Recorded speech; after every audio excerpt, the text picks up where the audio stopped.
What is up, ladies and gentlemen? Cjthecheesedj here, and we are back with some more Ark Survival Evolved, and today we are doing another Ark Insight, and as you can tell, one of the dinos definitely does not want to participate. Today we are doing the Allosaurus versus the Megalosaurus. Now these two guys are, I'm pretty keen to see how this goes. My money is on the Megalosaurus winning, just because he's easily capable of felling Rexes, but then again you've got Allos which are also capable of taking out the Rexes. Alrighty, so for the purpose of this video, obviously we're going to have to do it at night time because the poor Megalosaurus needs its beauty sleep. You can see there, look at it looking all peaceful and whatnot, even though this thing is a murderous, rampaging machine of death. So we're going to have to do this video at night time, so I will try to fix it up as much as possible for you guys so you can see it clearly through the video. But for now, what we're going to do is we're just going to quickly take a look at their stats and see who has the better stats before switching over to nighttime. Alright, here we go. So the Allosaurus has 630 health, 250 stamina, 380 weight, and 125.8% base melee damage. Now, do take in mind these guys are level 1, so the stats you're seeing are their base stats. Now, if we come across to the Megalosaurus here, who's back again asleep, he's got 1,000 health, 1,025 health, 300 stamina, 300 weight, and 125.8 melee damage percentage. So already his health is higher, his stamina is lower, his weight is higher, and his melee damage is higher. Did I get those correct? I'm pretty sure. No, his stamina is actually higher than the Allosaurus. The only thing that the Allosaurus has over the Megalosaurus is its weight. Their melee damage is exactly the same percentage, and the Megalosaurus actually has 10% extra movement speed, which is a little bit funky. But anyway, now that we've taken a look at their base stats, we're going to switch over to nighttime here now. So this big bad grumpy boy wakes up and we can get into the video properly. Okay, so it's not fully nighttime, but I don't know, we've set it to 9 o'clock and it's still sun out, so that's good. So the Megalosaurus is now awake, which means we get his full potential. And you can see already that this guy's just a pure badassery dinosaur. So you can see that we've currently set up a little course now, so this is pretty much for us to test their movement speed properly. A lot of you guys have been commenting it down below that their tests haven't been 100% accurate. Kind of agree with you on that. We did used to do them a little bit more accurate in terms of movement speed. If you check out one of our really old Ark Insights, you'll see that. Do take note that my voice is a little bit on the downside there. It's not as hyped up and whatnot. So let's get into their things. Now, we're going to go over their abilities quickly. Now, the Megalosaurus has 2 attacks. He's got his bite attack, and he's actually got a grapple attack, I guess you could call it, where he essentially grabs dinosaurs with his mouth. Now, these dinosaurs range from small mammals and dinos, so like you've got your dillos and whatnot, all the way to your flyers. So you can grab pteranodons with the Megalosaurus. I'm not 100% sure if you can grab Argentavises after the TLC buff. I do remember you being able to grab them before, but now I am not 100% sure. And that is pretty much what the Megalosaurus is limited to. He can also pick up players, as the people on Aberration will definitely know that for sure. He also has a little roar attack, which is his 3rd attack. It's not very ferocious, but it gets the job done. So that is all the Megalosaurus has in terms of attacks and abilities. Obviously, you can only bring him out to play at nighttime because, well, during the day he's a complete sloth and his melee damage is reduced. So it's not really valuable to bring these guys out during the day. Now, the Allosaurus, on the other hand, he has quite a few abilities. So on his own, he only has a bite attack, and that is it. Bite attack, and that's it. These guys excel at being in packs. Now, you need one more Allosaurus. You need a minimum pack of 2 in order for the Allosaurus to get the rest of its abilities. While it's in a pack of 2, the Allosaurus, one of them becomes the Alpha, obviously the higher level one, and they gain a shear attack. Now, this essentially bites the target, makes them bleed, doing a percentage of damage over time. I believe it's 5% damage over time for a total of 10 seconds, which is a lot of damage. It's essentially like a Kentrosaurus attack, reflecting, but it bleeds them. So it's a really good ability to have, and it can easily take out some of the higher carnivores. Now, as well as that, when they are in a pack as well, they also get a roar. The Alpha does anyway, and it doesn't really do anything, just sort of like a cosmetic where it increases nothing. It just is a cool little thing that the devs implemented. Alright, so now we're going to get into their melee damage. Now, you can see this friendly Parasaur over here has so kindly donated himself to the cause. Actually, I think that's a Parasaur from a previous video. That's why it's not moving. It is. Okay, well, while that's there, we're actually going to showcase to you... Why are you taking so long to follow, big guy? We're actually going to showcase to you the Megalosaurus's grapple ability. You can see this Pteranodon down here is going to become our victim. Now, you'll actually see that this attack does deal damage over time as well. He does 3 strikes of 80, I believe. There you go. Oh, we accidentally let him go. Come back here, Pteranodon. We weren't done with you. There we go. So you can see we've got the Pteranodon in our mouth, and you can actually attack with the Pteranodon in your mouth, dealing 80 damage per bite, which is great. This deals a lot of damage. However, do take in mind that if you want to tame creatures this way, you can't actually do it. I believe I've tried many a time to try to do it, but if you leave the Pteranodon in your mouth, or a fly, or a dino, he will just bite it to death. Even if you've got him set to passive, it doesn't really work. I've tried before. But that is the Megalosaurus' attack.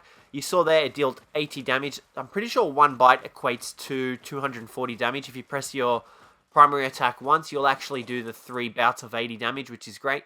Now, what we are also going to do is we are going to unclaim this Paraceratherium. I don't know why this Paraceratherium is here for.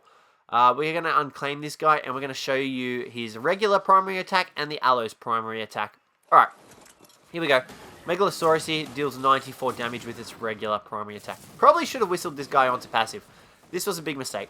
Alright, the Allosaurus, on the other hand, we're going to get him over here. Considering that... Okay, you know what? We're going to fix this up, because this Paraceratherium will wreck both these guys.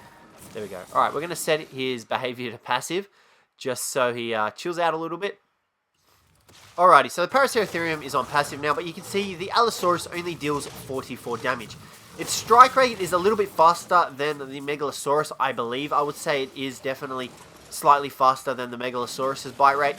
Yeah, you can see there, the Megalosaurus does bite a little bit slower, so the Allo is a faster biter, but its melee damage is lacking incredibly. It's incredibly low in terms of damage in comparison to the Megalosaurus. Okay, so we've spawned in another Allo just to showcase to you guys the other ability that the Allosaurus has. You can see there, that is his shear attack.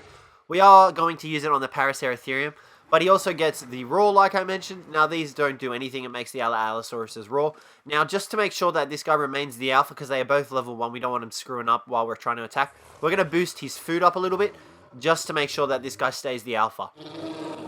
Okay, now that that is done, let's attack. Now you can see here, he gets an extra 22 points of damage on the Paraceratherium. I believe that's 50% extra damage that the Allosaurus does on top of its regular damage. Now the shear attack here as well, you can see that it doesn't really showcase you any damage, but it does take damage over time. I don't know if you can kind of see that there are any more blood spots coming out on the Paraceratherium, but this does deal damage over time, and it will eventually kill the creature itself.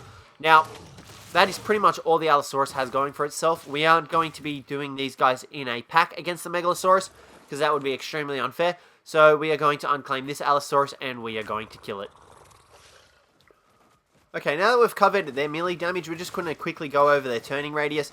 And the Megalosaurus is a wonderful turner. You can see how small and close his circles are. His sprinting circles are also very small as well. He's a great turner. The turning radius is great on the Megalosaurus. So let's jump off and check out the Allosauruses. Now the Allosaurus, on the other hand, has a little bit of a wider turning radius. However, that's to be expected because he is a lot more bigger than the Megalosaurus. But his sprinting one is also pretty small as well. Much better than the Rex in terms of turning radius, guarantee you that. So, you know, their turning radius, both on them, is really good. Okay, so now that we've done all those other tests, we're now going to test their stamina and their movement speed. So, you can see we've got them set up in the Behemoth Gates. We've tried to line them as best up as we can up against the doorway of the Behemoth Gates. So that's the starting point. Now, the finish point is going to be the moment they bump heads into the Behemoth Gate. Alright, so what we're going to do is we are going to jump onto the Allosaurus first. We're going to trigger his sprint button, and we are going to get this test underway. Here we go. He's off. He's starting to sprint. We're trying to do it in a straight line, as straight as possible anyway. And so far, it has been 8 seconds. Took him 8 seconds to run from the first Behemoth Gateway to the second Behemoth Gateway. So 8 seconds isn't bad, so that gives him about 13 seconds of sprint time at level 1, which is also pretty good. Now we're going to jump on the Megalosaurus and see just how good his stamina and sprinting speed is. Okay, we're on the Megalosaurus, and he's lined up, and we're away. Let's see how long it takes him to get over there. I don't think it's going to take him as long, maybe just under the same amount of time. 8 seconds. Now, we do have to substitute in the fact that the Allosaurus is bigger than the Megalosaurus. So we're going to deduct a second of that time away. So we're going to say that the Megalosaurus took 7 seconds to run the course, which I believe to be correct because the Allosaurus is larger, so he's obviously going to hit the Behemoth Gate first, like significantly larger. Let's just take a look here. So yeah, we substituted 1 second. I believe that, to be fair, we could always substitute half a second and make it 7.5, but I do believe the Megalosaurus is faster, and that is also evidenced by his movement speed having an extra 10% over the Allosaurus. So yeah, his stamina was also really good. Like, his stamina is not draining fast at all. Like you can see there, we've been sprinting on him. He's probably got double the amount of stamina time that the Allosaurus does as well. So is that to take into consideration as well. Alright, so now that we've done all those other tests, we are now going to put them in a battle to the death against each other. Obviously, we're going to take their saddles off and see just how well they go against each other. Now, the only problem I'm going to have with this is that the Megalosaurus will be using his secondary attack to try to damage the Allosaurus. So I don't think there's any way we're going to be able to combat that. We're just going to have to let it play out, but my money is definitely on the Megalosaurus because it has an extra 400 health and it does a crap ton more damage than the Allosaurus. So let's get this all set up and we'll bring you guys back when we're ready. Okay, so for the purpose of the video, we've unclaimed the Megalosaurus and we've told the Allosaurus to attack. Now, the reason we unclaimed the Megalosaurus is because it's got the more health, so the Allosaurus will actually get the first hit in. And let's go, it's underway, and already you can see there that the Megalosaurus is hitting for a lot more damage. Now, like I said, the only problem is that he is using his secondary attack to try to pick up the Allosaurus, which could potentially be his undoing if he doesn't start using his primary attack more. That's the problem with using Megalosauruses without a rider. Oh, but you can already see the Allosaurus just got absolutely wrecked. So we're going to take a look and see how much damage the Allosaurus actually did to the Megalosaurus. And he did about 550 damage to the Megalosaurus. So a pretty valiant effort from the Allosaurus. However, it just was not good enough in order to beat the Megalosaurus. The Megalosaurus is definitely the winner of that one, and he is definitely the winner when it comes to taking on Rexes. Well, the very close winner. We've done previous Arc Insights on those guys, so make sure to check them out, the Rex versus the Megalosaurus. You guys will definitely be surprised at who wins that one. But yeah, all in all, the Megalosaurus is definitely a great team, and I would recommend getting this guy up. The only problem is that you can only use him at nighttime effectively, so do take that into mind. But the Allosauruses are definitely powerful as well, especially if you can get high-leveled ones and get them all in a pack. They absolutely wreck the face off anything because they are supposed to be used in packs, not singles. So make sure you get a bunch of them and just get them all together. So guys, that'll conclude today's Arc Insight. Hopefully you enjoyed it. I apologize that it's so dark and nighttime. We'll try to fix it up for you. But other than that, thanks very much for watching, and I hope to catch you in the next one.